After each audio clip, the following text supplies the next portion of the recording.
It's all about peace, spreading love in the world. So I gotta represent rebels for joy, positivity. You know that we're all about it. Magic happens when you align your purpose, passion, and power. Just believe in your greatness. I know for sure the light that you radiate too strong to ignore. Emotional revolution. It's time that we start.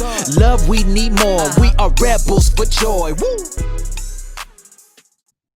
Welcome back, Rebel Girl. How are you? Welcome to the Rebels for Joy podcast. This is Jillian, and I am here with the beautiful Bonnie Kelly, and we are here to gift you this conversation from a place of purpose, passion, and power, all fueled by joy. This is what we do. This is what this movement is all about, and we are just so excited because, Bonnie, I love when like one of us gets a download and we're like, hey, like let's do this, and the other's like, done. Like that just sounds great. And so we're going to be going into a beautiful download that you had for this episode later today. But how are you today? Hi. Actually, I'm feeling really good.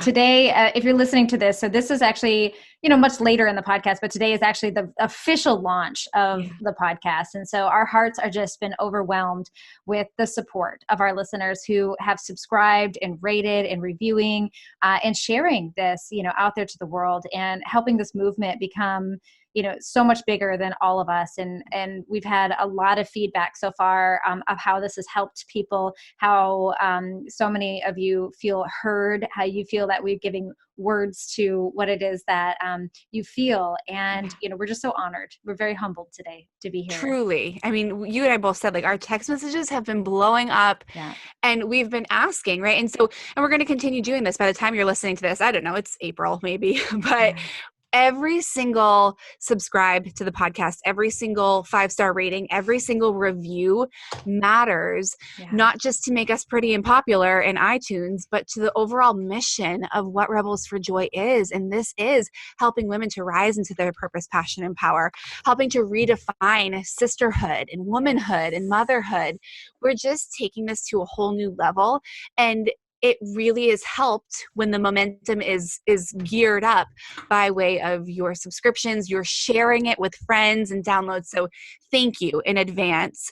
And I actually have a feeling that this will be a very highly commented on episode because we're going to get into the heart of what's going on for a lot of us. And we're going to help you move through a lot of stuff today. So, but first, Bonnie, you had a joke that you were going to share. I totally have a joke. And what's funny is, so we have a list of these amazing ones, and Jillian's like, oh, we need to get a joke. And I said, girl, I've already got this one. This one has been on like my go-to for kids for years. Right. So good. And it's so good. All right. You ready? Mm-hmm. What is the pirate's favorite letter? R. You think it's the R, but it's really the C.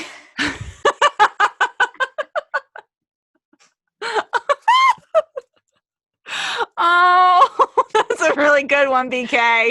I'll give it to you. I was like, yes, I got it. Oh, man. And you like the little pirate voice that went along? Yeah, I mean, that was really cute. I have a lot of practice with this joke. Apparently. Well, oh my gosh. So now we know what Bonnie does in her spare time. And if now, I can bring a joy to a child, I'm going to, right? Totally. Yeah, I have got a happiness disease, and it is my job to infect as many people as I can. And you can guarantee that our youth is definitely getting infected with happiness when they're around me. It's amazing. And I'm so grateful for you. And I'm so grateful to be on this journey with you. And now I am really, really grateful to open up the concept of worthiness with you in the way that you had presented it. So I'm just going to turn the mic over to you, and then I'll guide you based on what I really feel our listeners are wondering while you're talking here. But this download came yesterday. We started talking through it, and you just had some amazing points. So now that I've piqued everybody's interest, BK, let's go there. Yeah. I really want you to, if you're listening to this, ask yourself, have you struggled with the question, am I worth it? Mm-hmm. Am I worth it? Am I worth spending the money on this thing? Am I worth having these dreams? Am I worth having happiness? Am I worth having the success? Am I worth having the clients? Or do you also struggle with that imposter syndrome of who do I think I am? And I'm not enough. I can't do that. people are better than me. They're so much stronger, or they're farther ahead, and all of the doubt and the insecurities that come in and attack our worth. Yeah. And this is where, I'm sitting out right now in my she shed. And if you follow us on Instagram, you're going to see pictures of this beautiful masterpiece, which is my sanctuary. It's my office. Yeah. We call it the SHQ. The shed quarters, right? Shed quarters, yeah, total shed quarters. And it was an 8x12 tool shed that was in the back of our property when we bought this home. And our interior of a house, we have a beautiful house, a beautiful neighborhood, doesn't have space for two entrepreneurs on the interior with a child. Mm-hmm. And so I knew that I needed some space, but with a new baby, I needed to be close to home. Mm-hmm. And so I had this idea, this brilliant vision to convert this tool shed into a home office. Yeah. But it was going to cost a lot of money. Yeah. In fact, the estimates were anywhere between $6,000 to $12,000 to do the convert. Yeah. And in addition to that, you still have to furnish it, right? Which is another few $1,000s. And I literally put that decision off for over a year, almost 2 years. Yeah. And when I finally stepped back and asked myself, like, why is this something that I keep avoiding? It boiled down to, I didn't feel worth it. Mm-hmm. That the money that I was going to spend on this luxury could have been used for so many more practical things. Right. I love that you just underlined the words luxury and practical, because ladies, pause up if you have talked yourself out of something, even if it's something that you really want. And even if it's something that you could really use, like Bonnie, you needed an office, right? Yeah. Like actually, so there was a practical need for that, but because of the cost, you put it into a category of luxury. I did. How many times have we robbed ourselves the opportunity of what we want and what we need because it's too costly, which on the other side means you're not worth the cost of it. Yeah.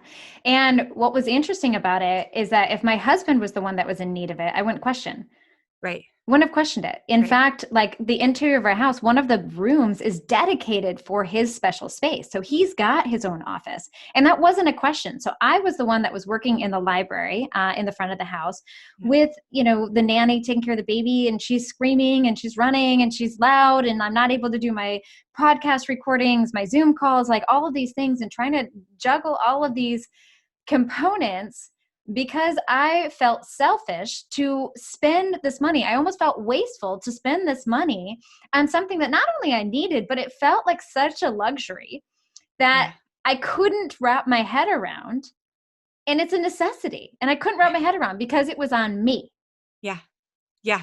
And let me I want to throw this in there too, because you're talking about your daughter running around and she's being loud and you can't get your work done.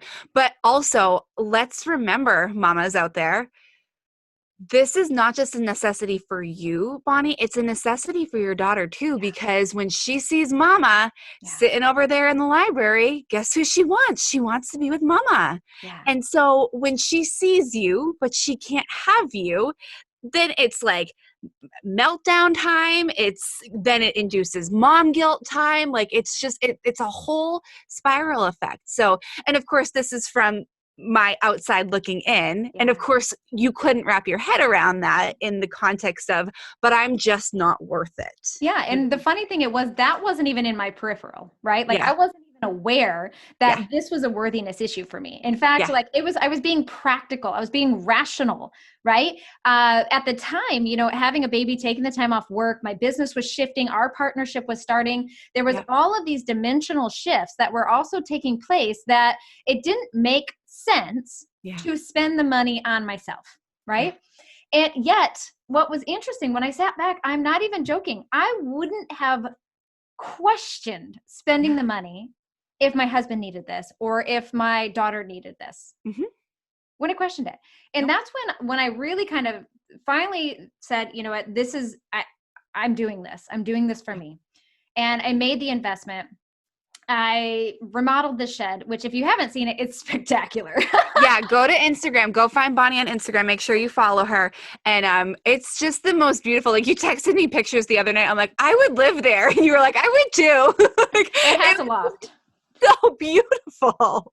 Well, and that was the thing, is that once I really connected the dots with this, and they started the construction on it. Well, it was time to start to do the furnishing of it. And the practical side of me would have made a lot of compromises in the furnishing, right? Because that's the practical nature of myself, right? I would rather put that money into a retirement, into savings, into all of these other really smart strategic investments, and not really allow myself the sanctuary of beauty and bliss that I can't wait to come into every single day. Yeah. And so when I spent that and I really connected in with it, it's like, oh my gosh, Bonnie, your worth is on the line here. Like your worth is so caught up in this, and like, you are worth it. You are worth it. That I decided not to skimp on the design on the interior. Yeah. And so I furnished it, and it cost me a pretty penny. I'm just going to put that out there. It cost me more than I was expecting. And it's so pretty. It's amazing. And so let me ask you this. What was the thing? Like, what was the realization for you of like, oh my gosh, I don't think I'm worth it. It has nothing to do with being practical. It has nothing to do with being responsible. I actually don't think I'm worth it. Like, did you have a moment? Was it just kind of like realized over time? Walk us through that a little bit, because I feel like every single woman listening to this is like, like she's starting to kind of reframe things for herself, and maybe where she has skimped on things for herself. Yeah. So what was your moment of like, oh, this has nothing to do with me actually like saving money. This has everything to do with me not feeling worth it. Well, yeah. So let me give you the end result first, like, and then I'm going to answer that question, because what I can say now, the aftermath of it, is that I don't miss the money I spent on it. Amazing. Right? Like, it's like, now that the money is spent, it didn't really affect me negatively. It didn't hurt us. It didn't, put us in the hole. It didn't do anything that the practical side of me was like rationalizing, justifying. So I wanted to preference that first. Okay? Yes. So the realization for me was that when I'm like thinking about my daughter, and at that time she was like 6 months old, you guys, like she was an itty bitty. Yeah. And I'm holding her, and like I'm singing to her. I'm making up the words because I don't actually know all the words to the song that's like, Mama's gonna buy you a pizza pie, right? Like whatever that's. I don't know. I can so see you doing that. You're precious. So I make up all the words to that song, right? Then it's always like, Mama's gonna buy you a, like, I know the diamond rings on there. And then I'm like, no, I'm gonna buy you a yacht. I'm gonna buy you like a flat in Italy, like all of this cool stuff. And as I'm singing this song, rocking her, I realize it's like, and Mama won't buy that shit for her. Oh my God. That is the best aha moment I've ever freaking heard in my life. That's amazing. There is nothing like a sweet lullaby to our little ones to knock us over the head. I'm dying laughing too. Sorry. It's like every single woman listening to this is now dying laughing. So this is genuine, because I've literally not heard that before. I'm like, I love it. I love it so much, because yes, we would give the world to every single other person, but we won't buy that shit for us. And that was kind of the aha, right? Is like, as I'm singing and I'm rocking, I'm like, yeah, I would totally buy you all this stuff, right? Like, you want, like, I'm not even gonna buy you pizza pie. I'm gonna buy you the pizzeria so you can make the money on the pizza pie, right? Like that's where my song goes. And and then it just hit me. And Mama would never buy this shit for her. And it was like this sinking, it just sunk in the pit of my stomach. And I realized, because Mama won't do that, you won't do that either. Because though Truth, sister, I would say you should, and I would champion it, monkey see, monkey do. Totally. And it was just this, I mean, I've got goosebumps. It was just like this revelation that said, hold up, Bonnie. Yeah. There is a time and a place. You need to be reasonable and rational. So sister, if you're listening to this, I'm not saying like, you don't have, $8,000 to go spend on a she shed, like don't go spend $8,000 on a she shed, right? Yeah. You want to be reasonable with yourself as well. We had the money. Yeah. That wasn't the thing. We had the money. Yeah. It really boiled down to me feeling okay enough for me to spoil, quote unquote. Oh yeah, air quotes here. Okay. Spoil myself on this gift. Yeah. And I realized in that moment that it was like, no, things have got to change here. Yeah. And so the question I start asking myself now is it worth it? Am I worth it? Yeah. Am I worth it? And if the answer is I would buy that for someone else without a question, then you're darn tootin', I'm going to be buying that stuff for me. Yeah. It's so powerful. I'm going to jump ahead a couple spaces on the Candyland board for a second, because now on the other side of this, like I know what you mean so much. Bonnie's cracking up at the Candyland comment. I know what you mean so much about how like, and guess what? Like we didn't miss it. So first point is we often think about money as a point in time and nothing is ever, ever, ever going to change. We forget that money gets to always come in too. It may not come in the way that you expect it. You may be sitting there worrying about it and keeping it away because you're so worried. But money's job, my friend Liza Watona said this and I will never forget it. Money's job is meant to come and go.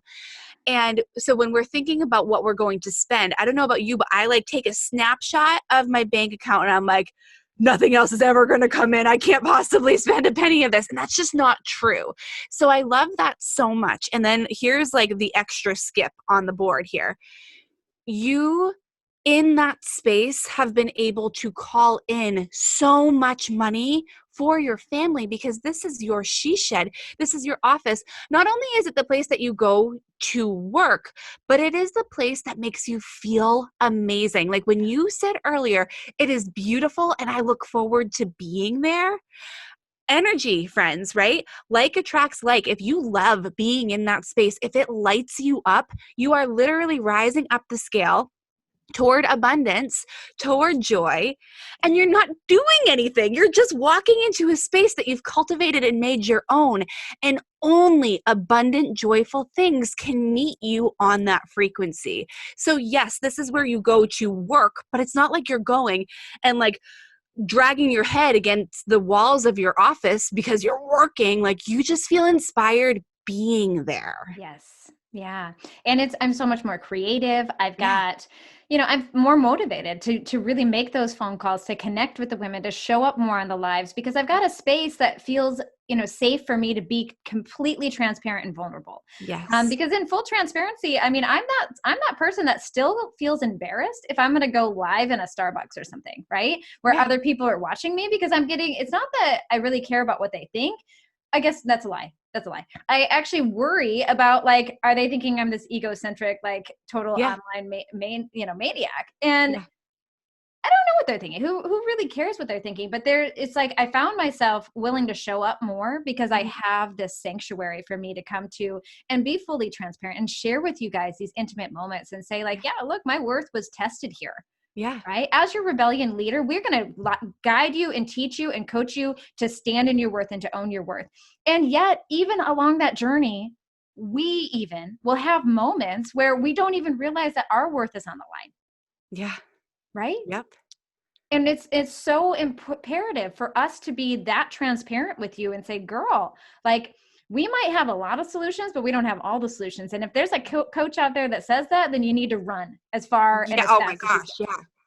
This is not personal development of 20 years ago anymore, friends, where like you've got the guru sitting in front of the class reading from a textbook, training you on how to be the best version of yourself. Like this is personal development of 2020, where we are literally looking from to our left to our right, holding out our hands and saying, come on, take my hand, girl, come with us, because we're doing our version of it too. And I think this is such a potent example. And maybe you're not an entrepreneur who wants a she shed, but like, what's that thing for you that you're not allowing yourself to have because you literally do not think you're worth it? Yeah. Yeah. And that was going back to the conversation with my sister-in-law this morning. I was telling her like, hey, this is an episode we're recording today. And she was just like, oh my gosh, like Bonnie, I actually had that same moment where, she needed to have some dental work done. Mm-hmm. She had to have some dental work and she put it off for almost a decade. Because everybody else, her daughter needed braces, her son needed something, her husband needed things. And she felt like she was taking from the family. And so it kept snowballing to the point where it was a huge, significant amount of money that they had to do to really rectify the situation. And the thing that she had said was, it brought tears. She cried when they had to write that check. She cried because it really tugged on her worth quite a bit. And, you know, I know that you listening to this, that she's not alone. I'm not alone. Jillian's not alone in this, is that all of us had these moments, especially as responsible, amazing, supportive, nurturing, caregiving women. We have these moments where we struggle with truly justifying in our mind taking care of ourselves. Yeah, because that's dental work. That's, you know, and you know what? It could have been going to buy a yacht, and that would have been just as fine as the dental work. But it's a beautiful point that you make, that we sacrifice ourselves on even the most basic and necessary levels in terms of bringing in support or help or health or whatever it is. And we don't have to do that anymore. No. Because if you're willing to get your dog's teeth cleaned, okay, which I know we all would, right? And I could totally relate to her on this, because there was like, I had a filling that fell out and I literally just didn't do anything about it for a year because, oh, well, the dogs need their teeth cleaned. Seriously? If you're going to spend the money on the dog, you need to be willing to spend the money on yourself. Totally. Okay. And that's where I want to, we were talking about this a little bit yesterday, and I was like, that's kind of like, and just bringing it into like an even like simplified version. It's like those of us out there that have our Amazon cart filled with things that we've just not pushed the purchase button on, right? Like, why haven't you bought the damn things in your cart yet? Like, what's that all about? If you really don't need them, get them out of the cart. They're taking up energetic space. But if you really do need, or I dare say, want them, for heaven's sake. And we are not affiliates with Amazon in any way, shape, or form for this episode, telling you to go, like, we're not going to get any money for whatever's in your cart. Like, but go buy the damn things in your cart. Yeah. Well, I mean, and that's where, you know, I really started recognizing all the little ways that this pattern was showing up. And one of the ways, this is why that conversation came up, is because they're not in my cart, they're in my save for laters. Right? So you won't even put them in the cart. You're just going to put them on a list somewhere. Because they're in the cart, but then the things that we need for the house also goes in the cart. So all the things that I want goes into the save for later. So you don't have to look at it. So as I'm checking out, right? So as I'm checking out, it's like, okay, let's look at what's in the cart. Well, save that later, save for that for later, because those are wants, not needs, and then move it over to the need pile. You guys, like, it is ridiculous, because like when it comes to Christmas, to birthdays, to even just wanting to be sweet, I wouldn't question saying, buy it for the number anybody of else. times I hit that button in my Amazon app, especially around Christmas time. Like, we had a box showing up every day, for crying out loud, because it was a gift for somebody else. And I was like, oh, 2:00 in the morning, just thought of that. Bye, you know, like, but is any of that for me? Yeah. Nope. Yeah. So again, like, we want to promote financial responsibility. I want to make sure to put that as a baseline here, you guys. Like, we're not saying, like, if you don't have the money, go out and spend the stuff because you're worth it, and rationalize because you're worth it, because there are people that kind of like champion that mindset as well. And we are huge believers of living within your means. Yes. And to also take yourself into consideration. Yes. For once. Yes. That's it. That's it right there. Bonnie, what is your final wrap up, go get them, girl, like, pep talk or to do for them? Like, what takeaway would you give to our girls? Like, that was a beautiful one. Like, consider yourself, right? But what's something that, like, we could encourage them to do, maybe, if it feels really good, if it is within their means, if it's literally because they don't think they're worth it, and that's the only reason, what's something that they could do today? Yeah. I would say, first off, take inventory. Okay. If you need to, use the great example of your Amazon either wish list, your Amazon save for laters, or your Amazon cart is a great place to start. Take inventory of all the things that you say you want, the things that you say you're going to do. Okay. Even if it's like joining that yoga studio. Right. You know, we talked to a mom just recently who, you know, she just had avoided and felt so much mom guilt for just going to take a gym class, and avoided it for years because she felt like she was taking away from her children. Girl, sister, I get that. Been there, done that, got the t-shirt, decided to shred it last year in the shredder. I'm like, I don't even want to wear that shirt. That's a horrible shirt. But what I would say is take inventory to really see where you're denying yourself. Yes. And then just simply ask yourself, if this was for someone else, would I question it this much? Mm-hmm. And if the answer is no, then hit the button. Hit the button. Hit the button. And, and practice hitting that button more regularly, right? Yeah. Yeah, I love it. Bonnie, thank you for sharing. Ladies, thank you for being here. And thank you for sharing this with a soul sister that needs to hear this conversation today. It was perfect. This is probably one of my favorite conversations we've had to date. And I'm just so thrilled because we get to have these real intimate conversations to help our ladies, you listening, to break the mold, to take off the mask and to step into her brilliance. And she's worth it. You're worth it, girl. You are. And if there's one thing you really feel that you're worth and you're ready to start doing some of the inner work, you guys, the Rebels Dream Bigger event in California, Sacramento, California, is going live. We're May 29th and 30th of 2020. So depending on when you're listening to this, we're going to be in your presence, with some other amazing, powerful speakers who are going to come in and help us remove those masks and to dream bigger. So if this is one of those areas where you kind of are like, oh, I'd really want, but can't justify, maybe this could be that one thing for you that you invest in and join us and come get a grizzly bear hug from one of us, because trust me, we love hugs. Yeah, we do. And that it's what an incredible gift. Maybe first gift you've given to yourself in a long time. So I'm just going to end this with saying, we'll see you in California. Yay. See you then. Bye.